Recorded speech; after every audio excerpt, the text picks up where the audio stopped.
सुबह सुबह प्रभु जी दया तेरी नहीं है, रात भर तेरी वफादारी भी।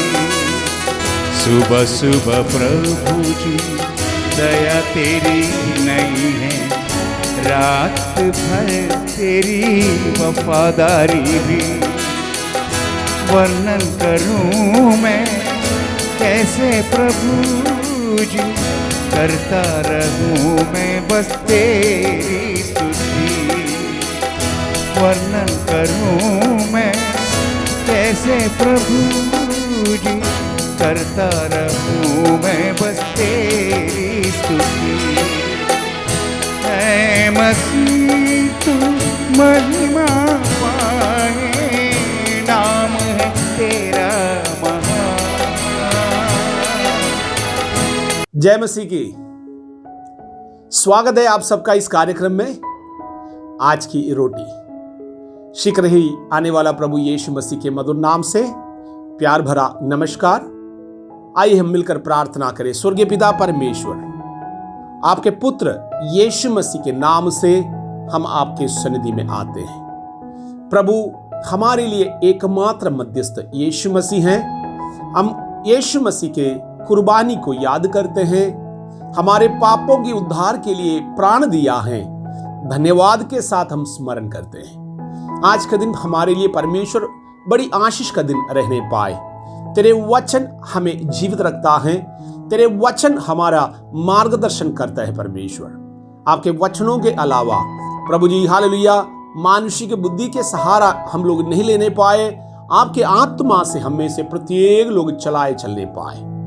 लोगों की अवस्था परिस्थिति तू जान दे परमेश्वर। जितने प्रियों ने प्रार्थना मांगा, जो बीमारियों में है, दुष्ट आत्मा की बंधनों में है, अन्य प्रकार के समस्याओं में अपने प्रतिदिन के जीवन दुख के साथ चला रहे परमेश्वर, हम उन्हें याद करते हैं, प्रार्थना करते हैं। हमारे देश के लिए धन्यवाद, हमारे अधिकारी गणों के लिए धन्यवाद, यीशु मसीह के नाम से आमीन। आज के मनन के लिए हम प्रभु के वचन से एक पद पढ़ेंगे। गलतियों की पत्री 2 अध्याय के 20वीं वाक्य, उसका पाठ ये हम पढ़ेंगे। मैं मसीह के साथ क्रूस पर चढ़ाया गया हूं, और अब मैं जीवित ना रहा, पर मसीह मुझ में जीवित है। प्रभु यीशु मसीह में जो लोग आते हैं, अर्थात प्रभु यीशु को जो लोग ग्रहण करते हैं,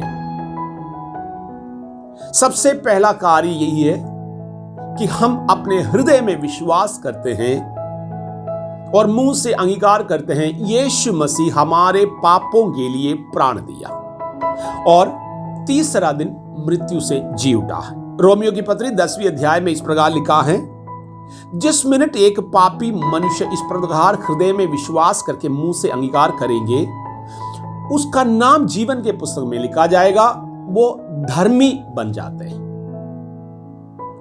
लेकिन जब हम उसके गहराई में धार्मिकता और उद्धार के गहराई को हम सीखते हैं, वास्तव में हम अपने पुराने शरीर को, अर्थात पुराने स्वभाव को, जब मैं कहता हूं पुराने शरीर को, उसके लालसा समेत हम लोग मार डालते हैं। उसका मतलब कोई हत्या नहीं कर रहा है, कोई जाकर आत्महत्या नहीं कर रहा है, जहर नहीं खा रहा है। हमारे अंदर का जो स्वभाव है उसमें बिल्कुल परिवर्तन आता है। 50% छोड़ देना उद्धार नहीं, 75% भी हमारे बुराई के स्वभावों को छोड़ना उद्धार नहीं माना जाएगा। फिर भी हमें मालूम है, प्रतिदिन हम परमेश्वर के आत्मा से प्रेरित होकर परमेश्वर की वचनों के अनुसार हमारे अंदर पूरी विधि से परिवर्तन लाने की कोशिश करते हैं। मसीह यीशु के सिर के समान बढ़ने की कोशिश करते हैं हम लोग। ये प्रभु के वचन में इस प्रकार लिखा है। लेकिन प्रेरित पौलुस गलती देश के कलीसिया को जब खत लिख रहा था, इस प्रकार कहता है, जो प्रभु में आया है, हम लोग सबसे पहले हमारे शरीर को, पाप के शरीर को मसीह यीशु के साथ क्रूस पर चढ़ा देता। यीशु मसीह का बलिदान, क्रूस पर एक बलिदान हो रहा था। हम लोग भी अपने शरीर को बलिदान के रूप में चढ़ाते हैं। विश्वास के द्वारा ये सब काम होता, प्रत्यक्ष में कोई कार्य नहीं होता, क्योंकि आत्मीय बातें समझने के लिए एक आत्मीय हृदय की जरूरत हमें होता है। इसलिए सब लोग क्रूस के कदा को मूर्खता की बातें, मूर्खता की बातें समझता, लेकिन आत्मीय लोगों के लिए ये आत्मीय शक्ति है, अनंतकाल के जीवन के लिए शक्ति है। हम लोग जब प्रभु में आते हैं, इस वचन के अनुसार यीशु मसीह के साथ हम स्वयं अपने आप को चढ़ाते हैं। अगर एक बार अगर चढ़ गया, मृत्यु पाया है, दोबारा वो स्वभाव हम में नहीं आना चाहिए। यीशु मसीह जब जी उठा, एक नया देह उनको मिला है, एक अविनाशी देह, महिमामय देह उन्हें मिला। पुराने हालेलुया शरीर नहीं रहा। इसलिए जब हम प्रभु के वचनों के अनुसार यीशु मसीह को जीवन देता है, उस दिन से हम एक नया सृष्टि बन जाते हैं। वचन में भी इस प्रकार लिखा है, जितनों ने प्रभु यीशु मसीह को ग्रहण किया वो नया सृष्टि बन जाते हैं, उन्हें संतान होने के अधिकार मिल जाते हैं। हम लोग जब नया सृष्टि बन जाते हैं, पुराने वो बातें फिर हम में नहीं रहेगा। एक मुर्गी के अंडे के अंदर से जब तक एक छोटा सा बच्चा, मुर्गी की बच्चा बाहर नहीं आता है, हम उसके आकार समझते हैं, उसको हम अंडा ही कहेंगे।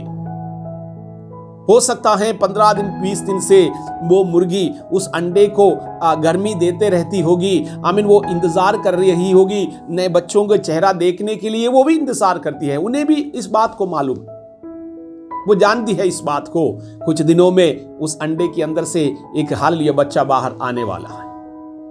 लेकिन जिस मिनट वो संतान बाहर निकला, चाहे कुछ भी करे, आमीन, वापस वो अंडे के अंदर नहीं जा सकता। वो खत्म हो गए। वो जो अंडा है, एक दिन उसका शरीर था, वो हमेशा के लिए नष्ट हुआ है, वो मर गया, अब वो जीवित नहीं रह सकता। इस प्रकार आत्मिक लोग, हम लोग समझे, जब तक हम लोग आमीन पाप में थे, मनुष्यों की युक्ति और बुद्धि के अनुसार चला, लेकिन अब हम अपने पुराना शरीर को लालसा समेत मार डाला है। यीशु मसीह के वचनों में हम लोग चल रहा है, एक नया सृष्टि बन गया है। आमीन, वो सृष्टि अब अंडे को पैदा करने वाला रहेंगे, बहुतों को मसीह में लेकर आने वाला रहेंगे, वापस अपने पुराने उस शरीर के अंदर नहीं जा सकता। इस बात को हम लोग याद रखें। अगर मसीह के लिए हम मर गया हैं, अगले हालेलुया बात ये कहता है, हम लोग अब जीवित नहीं रहा, मसीह यीशु हमारे अंदर वास करता है। आप जहां कहीं जाते हैं, जब आप अपने आमीन हालेलुया प्रतिदिन के कामों में अपना समय बिताते हैं, ये बात याद रखिएगा, आपके अंदर मसीह बैठा हुआ।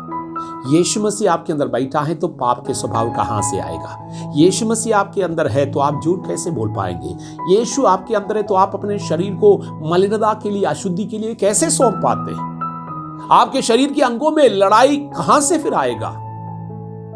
अगर ऐसा होता है, हम नया जन्म नहीं प्राप्त किया, हम झूठ बोल रहा है, प्रभु के स्वभाव हम में नहीं है, हम वास्तव में अपने पुराने लालसाओं के लिए मृत्यु नहीं सहा है, ना हम अपने जीवन को मसीह के साथ क्रूस पर चढ़ाया। इस बात को हम लोग याद रखें। आप चुने हुए हैं, प्रभु ने आपको बुलाकर अलग किया, इसलिए हम अब हालेलुया नया मनुष्यत्व बनकर, जैसे यीशु मसीह को एक अविनाशी देह मिला, यीशु मसीह हालेलुया फिर से मृत्यु के बावजूद, मृत्यु प्राप्त करने के बाद एक नया देह धारण करते हुए स्वर्गीय जीवन के लिए गया। इस प्रकार एक दिन हम भी जाएंगे। हमारे प्रभु ने प्रतिज्ञा किया है, हमें भी एक अविनाशी देह देंगे।